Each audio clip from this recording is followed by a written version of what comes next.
नमस्कार, मेरा नाम है आयुषी गुप्ता। साल 2026 का पहला सूर्य ग्रहण 17 फरवरी को लगने जा रहा है और इस दौरान क्या करना चाहिए, कितने बजे ये लगेगा, क्या सावधानियां बरतनी चाहिए, इसी पर आज हम बातचीत करने जा रहे हैं। हमारे साथ है ज्योतिषाचार्य प्रतीक भट्ट जी। आपका बहुत बहुत स्वागत है। बहुत धन्यवाद आप सबका। तो जैसा कि आपने बता ही दिया, 17 फरवरी को अमावस्या, फागुन मास की अमावस्या तिथि को शाम के 5:26 से करीब 7:57 तक ये सूर्य ग्रहण लगने जा रहा है भारतीय समय अनुसार। अब यहाँ गौर फरमाने वाली बात ये है कि ये भारत में दृश्य नहीं होगा। तो अब भारत में दृश्य नहीं है तो भारत पे इम्पैक्ट भी नहीं होगा।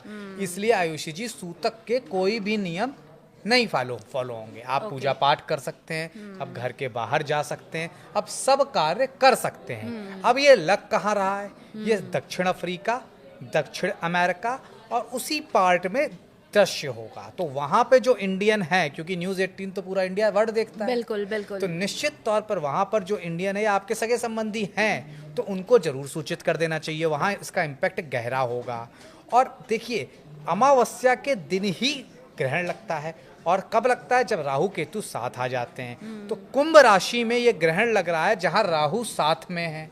तो निश्चित तौर पर कुंभ राशि पे भारी इम्पैक्ट रहेगा। उसके सामने केतु होंगे, केतु सिंह राशि में। तो सबसे ज्यादा इम्पैक्टफुल अगर आप मुझसे पूछें तो कुंभ राशि वालों को सावधान रहना है। ठीक है, यहाँ इंडिया में नहीं दिख रहा है, लेकिन सूर्य तो एक ही है ना संसार में, वही लोगों का प्रकाश तो एक भी ही है कि भाई इंडिया में नहीं लग रहा है तो फिर क्या सावधानियां बरते, कुछ नहीं करना चाहिए, ऐसा लोगों की जो धारणा है। मैं जहां तक समझ पा रही हूँ ऐसा लोग कह रहे हैं। पिता एक है, हाँ, सूर्य एक है। क्या वो पार्शियलिटी करता है कि बिहार में कम रोशनी देंगे और दिल्ली में ज्यादा? बिल्कुल। तो जो ग्रहण है ना, ग्रहण ग्रह को लग रहा है। जब वो दृश्य हो जाता है तो जो धर्म के कर्मकांड के कार्य होते हैं आयुषी जी, वो भी फॉलो करने पड़ते हैं। जैसे मंदिर के कपाट बंद हो जाते हैं, आप कोई पूजा पाठ नहीं कर सकते हैं, खाने में कुछ परहेज होता है, वो सब नहीं होंगे। लेकिन एक चीज समझिए, सूर्य एक है और उसको राहु ग्रसित कर रहा है। कहते हैं जब सूर्य राहु एक साथ या सूर्य केतु एक साथ, चंद्र राहु एक साथ, चंद्र केतु एक साथ, तब चंद्र ग्रहण। और जब सूर्य के साथ राहु केतु तो सूर्य ग्रहण। तो वो प्लैनेट आज भी इंपैक्ट हो ही रहा है। तो उसके इंपैक्ट होने की वजह से ग्रहण का असर तो आएगा, देश दुनिया पे आएगा। कुंभ राशि पे हो रहा है। कुंभ राशि कालपुरुष की 11वें भाव की राशि, जहां से लाभ स्थान देखा जाता है, और वो शनि की राशि है, काम तत्व की राशि, एयर की राशि। तो निश्चित तौर पर एयर से संबंधित दुर्घटनाएं, जिसका मैं पहले भी कह चुका हूं कि जनवरी में हमने बानगी देखी, ये भविष्यवाणी मेरी सही हुई, जो मैंने कहा था महाराष्ट्र में ऐसा कुछ हो सकता है। तो फिर वही 17 फरवरी से 7 मार्च तक फिर इस तरह की दुर्घटनाएं हो सकती हैं। तो लोगों को सचेत रहना पड़ेगा। आप पूजा पाठ कर सकते हैं, सूतक के कोई नियम नहीं है, तो निश्चिंत रहें इस लिहाज से। क्योंकि ग्रहण वाले दिन ये कहा जा रहा है कि हनुमान जी का पाठ जरूर करना चाहिए, तो ये भी जरा बताइएगा कौन से भगवान की पूजा करनी चाहिए, क्या सावधानियां बरतनी चाहिए? हनुमान जी का पाठ तो रोज करना चाहिए। पूजा उस ग्रहण के दिन क्यों? हनुमान जी तो साक्षात कहते हैं चिरंजीवी हैं। तो मैं कहता हूं हमेशा सभी को, दो ईश्वर आपको दिख रहे हैं। कहते हैं कि हनुमान जी चिरंजीवी हैं और कई बार हमने देखा उनकी मूर्तियों से आंसू आए। बिल्कुल, ठीक, बिल्कुल, तो हाँ। वो और दूसरे सूर्यदेव, इनकी पूजा तो हमेशा होनी चाहिए। बाकी सब तो अदृश्य देवी देवता हैं। तो निश्चित तौर पर हनुमान जी की पूजा इसलिए कही जा रही है क्योंकि खास तौर से सूर्य भगवान हनुमान जी का कनेक्शन है, ज्योतिष शास्त्र में सब जानते हैं। और मंगल अगर मंगल कर दे तो सूर्य देव उसे परेशान नहीं करते हैं। और जब ये ग्रहण होगा तो सूर्य कमजोर होंगे। सूर्य एनर्जी के कारक, सेकंड एनर्जी के कारक ज्योतिष में कहा गया है मंगल को। तो कहीं से तो एनर्जी चाहिए होगी। और संकट कटे मिटे सब पीड़ा, ये किसके लिए कहा गया है? हनुमान जी के लिए। बलबीरा, हाँ। तो निश्चित तौर पर किसी तरह का संकट, क्योंकि सूर्यदेव पे संकट है, राहु उनके साथ हैं। सूर्य मतलब पिता, आपका पद, आपकी प्रतिष्ठा, आपकी राजनीति, आपका ऑफिस, आपका गौरव, ये सब इम्पैक्ट हो रहे हैं। तो इसलिए हनुमान जी तो संकट से छुड़ाएंगे। इसलिए निश्चित तौर पर हनुमान जी की पूजा का ये लोग बोल रहे हैं। उस दिन हनुमान जी की पूजा के साथ साथ आदित्य हृदय स्तोत्र का पाठ, राम रक्षा स्तोत्र का पाठ, ओम नमः शिवाय का पाठ और ओम घृणी सूर्य नमः का पाठ, ये सारी चीजें आप आयुषी जी बिना सोचे समझे कर सकते हैं। क्योंकि सूतक के नियम नहीं है। मंदिर जाके भी कर सकते हैं, घर में भी कर सकते हैं, मानसिक जाप भी कर सकते हैं। क्योंकि प्रतीक जी ऐसा भी कहा जा रहा है कि 40 साल बाद ऐसा कोई योग बन रहा है आखिरी बार 1962, इसको लेकर के भी जरा क्लियर कीजिएगा। देखिए, कह रहे हैं 40 साल बाद ये योग बन रहा है, जब शतभिषा नक्षत्र में केतु होंगे और इस तरह के जो नक्षत्रों की गणना है उस हिसाब से बड़ा शुभ योग है। निश्चित तौर पर आप कह सकते हैं कि खास तौर से ये योग 40 साल बाद 1962 में बना था और कहते हैं लोगों को पद प्रतिष्ठा में बड़ा फायदा हुआ था। तो मैं कह सकता हूँ सिंह और कुंभ वाले सचेत रहें, पूजा करें। जैसा कि मेरी पंचलाइन है जो कि हिंदुस्तान भर में फेमस है, सावधान रहें, डरना मना है, सावधान रहना है। ये काम करेंगे सिंह और कुंभ वाले 10 राशि वालों के लिए शुभ है। वो अपना मजे कर सकते हैं, उनकी लाइफ बेहतर रहेगी। कुछ नहीं, राम का जाप करें, हनुमान जी का जाप करें और जितना भी हो पाए अपने पिता या पिता तुल्य व्यक्ति, क्योंकि सूर्य हमारे पिता हैं, तो पिता तुल्य व्यक्ति का सम्मान करें, कुछ भेंट उस दिन दे दें, लाभ मिलेगा। बिल्कुल प्रतीक जी, क्योंकि एक और कंफ्यूजन रहता है जो प्रेग्नेंट औरतें होती हैं, बच्चों को लेकर के होता है कि इस दौरान उनको घर से बाहर नहीं निकलना चाहिए, देखना नहीं चाहिए, इसको लेकर के कंफ्यूजन जरा क्लियर कीजिएगा। क्योंकि साल 2025 में जब लगा था तो आपने देखा होगा कि इस तरीके के भ्रम भी फैलाए गए थे, लोग डरे हुए भी थे। तो उन महिलाओं जो प्रेग्नेंट है उनको क्या सावधानियां बरतनी चाहिए? ये नंबर 1 मतलब ये बेवकूफ़ियाँ फैलाई जाती हैं हिंदुस्तान के अंदर कि आप गोबर लीप लीजिए अपने पेट के ऊपर। आपने सुना होगा ना, ये सिर्फ और सिर्फ बेवकूफ़ियाँ हैं। देखिए होता क्या, साइंटिफिक समझिए। आपको याद होगा बचपन में जब सूर्य ग्रहण दिन में पड़ता था एकदम अंधेरा छा जाता था। अब अंधेरा छा गया, पक्षी वापस लौटने लगते थे। पक्षी कब वापस लौटते हैं? शाम को, संध्या काल में। लेकिन वो दोपहर के 1 बजे वापस लौटने लगते थे क्योंकि उन्हें लगता था सूर्य अस्त होने जा रहे हैं। तो जब पक्षी, संसार कंफ्यूज्ड है, तो आपके अंदर जो वाटर बैग है, जो उसमें बच्चा है, जो कि सूर्य से एनर्जी लेता है, उस एनर्जी में आज हिंड्रेंस आ रहा है, तो उस पर भी प्रभाव पड़ेगा। उस समय क्या होगा, सूर्य आपका आत्मबल है, चंद्रमा मन की शक्ति है। जब इन दोनों को ग्रहण लगेगा तो क्या होगा, आपकी मन की शक्ति छीण हुई, आत्मबल कम हुआ, तो लोग क्या कहते हैं, चाकू छुरी मत यूज करिए।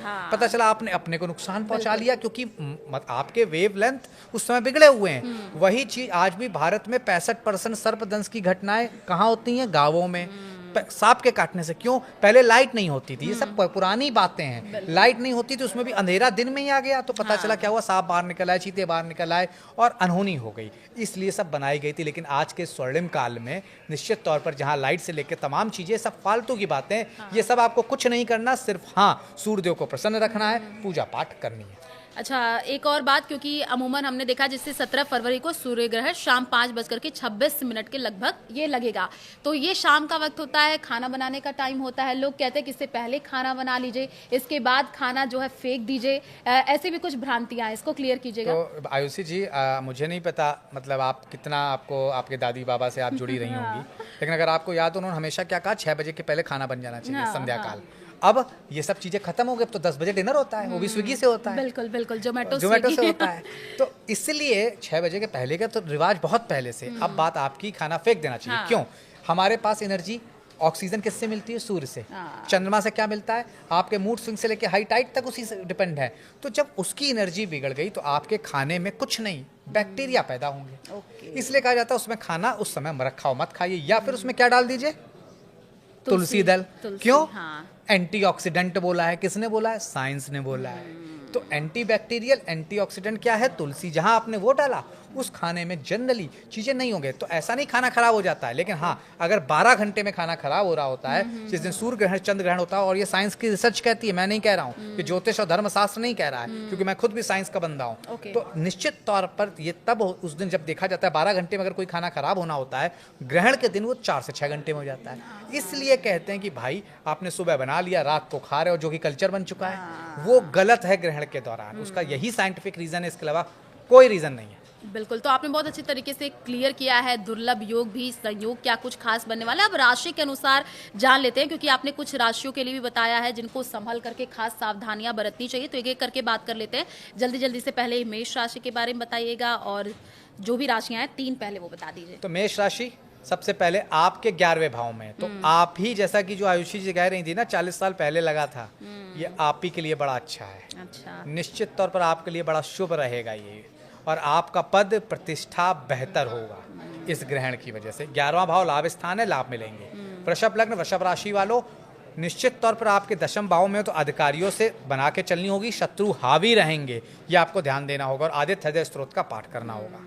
मिथुन राशि वालों, आपके नवम भाव में है तो यात्राएं टाल दीजिएगा। एक पखवाड़े तक कहते हैं ग्रहण का असर होता है, एक पखवाड़ा 14 दिन का होता है, शुक्ल पक्ष कृष्ण पक्ष जिसको कहा जाता है। तो एक पखवाड़े तक यात्रा मत करिएगा, खासतौर से हवाई यात्रा। दिक्कत हो सकती है मिथुन लग्न मिथुन राशि वालों को। तो और इसके लिए राम रक्षा स्तोत्र का पाठ करते रहिएगा। कर्क लग्न कर्क राशि वालों, आपके लिए अगर देखा जाए अष्टम भाव में होने की वजह से स्थितियां गंभीर हैं। तलाक हो सकता है, सेपरेशन हो सकता है, पति पत्नी के रिश्ते बिगड़ सकते हैं, ससुराल से टकराव हो सकता है। उसको सुधारने के लिए आपको हल्दी का तिलक अगले 14 दिन तक रोज लगाना चाहिए। सिंह लग्न सिंह राशि वालों, आपके सप्तम भाव में है तो विवाह में और व्यापार में दिक्कतें आएंगी। आपका अलगाव तक हो सकता है, मामला कोर्ट कचहरी तक पहुंच सकता है। तो दूसरी पार्टी को, थर्ड पार्टी को अपने रिश्तों से दूर रखिएगा, चाहे वो आपके रिश्तेदार हो चाहे पत्नी के रिश्तेदार हो, नहीं तो दिक्कतें होंगी। गायत्री मंत्र का पाठ करना लाभकारी रहेगा आपके लिए। कन्या लग्न कन्या राशि वालों, तो आपके छठे भाव पे होगा तो शत्रुओं की हानि होगी, रोगों की हानि हो, रोग खत्म होंगे, कर्जों से मुक्ति मिलेगी और नौकरी में कोई बड़ी तरक्की, कोई बड़ा रुपये पैसे का लाभ मिलेगा। ओम खास तौर से सूर्याय नमः इसका पाठ करते रहिएगा। तुला लग्न तुला राशि वालों, पंचम भाव में प्रेम में लाभ मिल सकता है, अचानक धन वृद्धि हो सकती है, संतान का लाभ दिखता है। ये सारे लाभ आपको लाभ निश्चित तौर पर बड़े लेकर आ रहे हैं। क्या करें? ओम आदित्याय नमः इस मंत्र का पाठ कर लीजिएगा।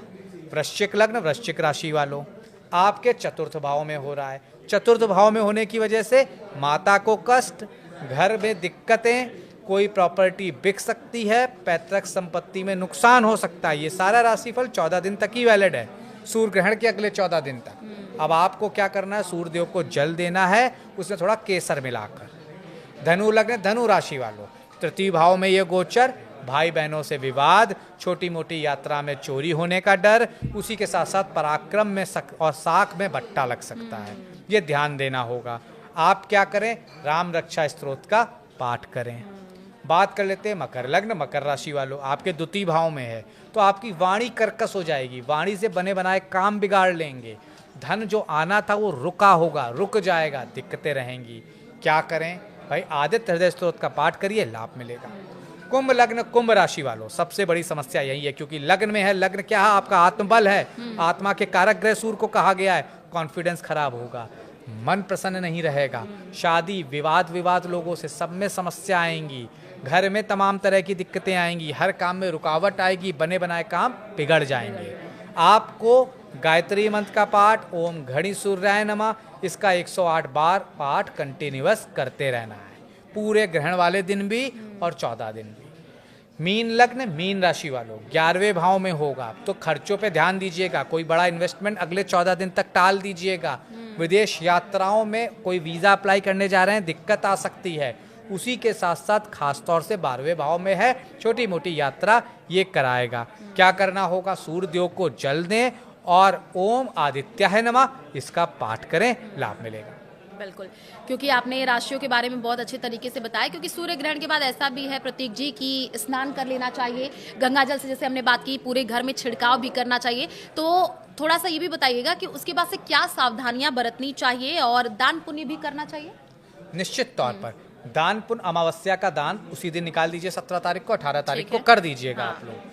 दूसरी चीज स्नान, इसलिए कि निश्चित तौर पर जो स्नान होता है उससे आपकी बॉडी की शुद्धि होती है, बॉडी शुद्ध। उसमें गंगा जल का प्रयोग क्यों? बैक्टीरिया नाशक क्या है? गंगा जल, जिसमें कीड़े नहीं पड़ते हैं, इसलिए गंगा जल का प्रयोग करना लाभकारी होता है। तो चलिए, हमने बात कर लिया है कि किस तरीके से अगर सूर्य ग्रहण लग भी रहा है तो भारत में हालांकि नहीं देखा गया, लेकिन कुछ सावधानियां प्रतीक जी जिन्होंने बताया भी है कि किस तरीके से आप बरतिए और पूजा पाठ भी आप कीजिए, तो बहुत सारे जो है आपको इसके लाभ भी मिलेंगे। और हाँ, कुछ सावधानियां बरतने की खास जरूरत है, हमने इसको साइंटिफिक तरीके से भी जोड़ा है, तो उस बातों पर भी आप खास ख्याल रखिएगा। चलिए, हमारे इस खास पॉडकास्ट में बस इतना ही, हमें दीजिए इजाजत, नमस्कार।